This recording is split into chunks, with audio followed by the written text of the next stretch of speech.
Have this emergency press briefing by the Rivers State National Assembly Caucus to condemn Senator Dixon's unwarranted comments on Rivers State emergency rule. As members of the Rivers State Caucus in the National Assembly, we watched with utter dismay the vituperations of Senator Henry Dixon of Bayelsa West Senatorial District in his press briefing, wherein he expressed his anger at the emergency rule in Rivers State and chided the President of the Federal Republic for not using his June 12 address before the National Assembly to restore suspended Governor Siminalayi Fubara to office. Let it be categorically stated that Rivers State is not under military rule. The current administrator of the state, Vice Admiral retired Ebok Ete Ebas, is a retired military officer, just as Senator Dixon is himself a retired police corporal, but a serving senator. Both of them cannot be serving personnel of the armed forces. The implication of retirement is clear. Once an officer retires, he becomes a civilian, and any leadership role he occupies is subject to civilian laws, norms, and democratic oversight. To label the current administration as military rule is therefore misleading and intellectually disingenuous. The declaration of a state of emergency in Rivers State was a necessary constitutional intervention aimed at preserving peace, protecting lives, and restoring institutional order. The decision was not taken lightly. It was prompted by the rising tide of political instability and executive rascality within the state. Also, the disregard for democratic institutions was one of the reasons why we had that declaration. This position was also affirmed by the Supreme Court judgment of February 28, 2025, wherein the Supreme Court clearly stated that there was indeed no government in the state the way it was being operated then. It is imperative to highlight that the President of the Federal Republic of Nigeria, President Bola Ahmed Tinubu, acted swiftly and decisively to prevent the escalation of violence and systemic breakdown that loomed over our beloved state. The bold step averted a full-blown crisis. Without that timely intervention, orchestrated chaos would have overwhelmed the mechanism of governance and civil society in the state. The state of emergency declared in Rivers State is not a breach of the Constitution. Rather, it is a legitimate tool provided in Section 305 of our Constitution to restore sanity when democratic structures are under serious threat. It is in fact only recently the suspended governor himself, Governor Siminalayi Fubara, publicly thanked Mr. President for saving the day when he declared the state of emergency in Rivers State. Therefore, Senator Dixon, the retired police corporal, cannot cry more than the bereaved.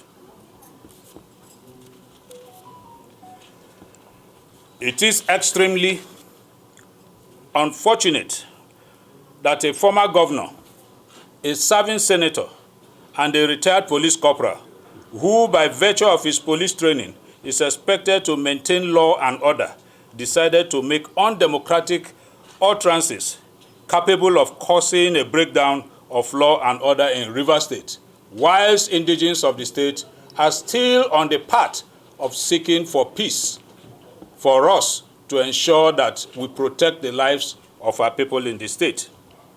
It is on record that Senator Dixon, in one of his numerous visits to the suspended governor, promoted ethnic bigotry and biases that misled the governor and ultimately led to his suspension. Senator Dixon is at it again. Recall, too, that the retired Corporal Dickson, as a serving governor of Bayelsa State, desecrated the judiciary when he led thugs and armed men to disperse and disrupt proceedings of a federal high court.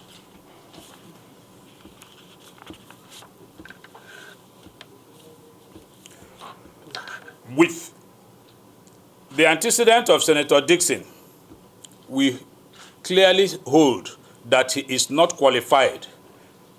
He is grossly incompetent and unfit to claim to protect democracy. When he had the opportunity as a chief executive, his records are there. They speak for themselves. Consequently, the caucus cautions Senator Dixon, the Rivers State Caucus, unequivocally and clearly sends a clear caution and warning to Senator Dixon to stay clear from inciting Rivers people into any form of violence or attempting to cause any breakdown of law and order in our state. He is from Bayelsa State. If he wants to cause problem or crisis anywhere, let him go back to his home and do so. We will also call on the security agencies to put a tab on him and his actions, which are likely and capable of causing a breach of peace, particularly now that the state is working towards restoring peace amongst our citizens.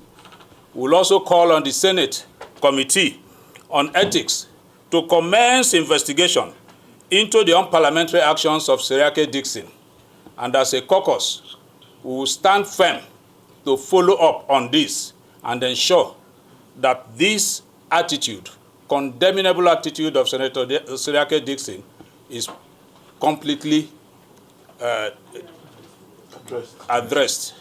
We want to thank you for your patience and pray that at the end of this press briefing, perhaps if you have one or two things, we'll be ready to tell you that I align absolutely with what the leader of our caucus, the minority leader of the House of Representatives, has just told you. It's our collective view, and we agreed. But fortunately, I'm in the same chamber in the Senate with Senator Dixon. And I know that those of us from Niger Delta will have enormous duty, with our people enormous duty and contributions to make. I'm equally aware that Bayelsa State, especially Bayelsa West, need a lot of this activism to bring the dividends of democracy to them. I want to tell you that these things are lacking. The appointments you have in Bayelsa today are the appointments that they got through their relationship with Rivers State. I'm not too sure that my colleague has attracted anyone to his state. None. I am also aware that one of the most backward states in the country in terms of infrastructure is Bayelsa.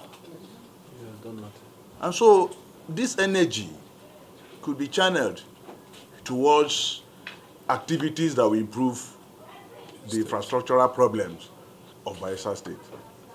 So I join in appealing to my colleague, Senator Dixon, that we should kill negative energy in our politics in Nigeria Delta. Thank you very much. Man amongst you. No, the leaders of the Rivers State Caucus and the National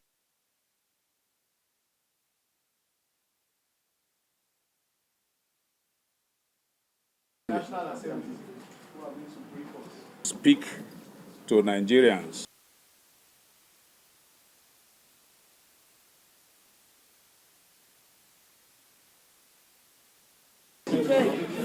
Someone asked my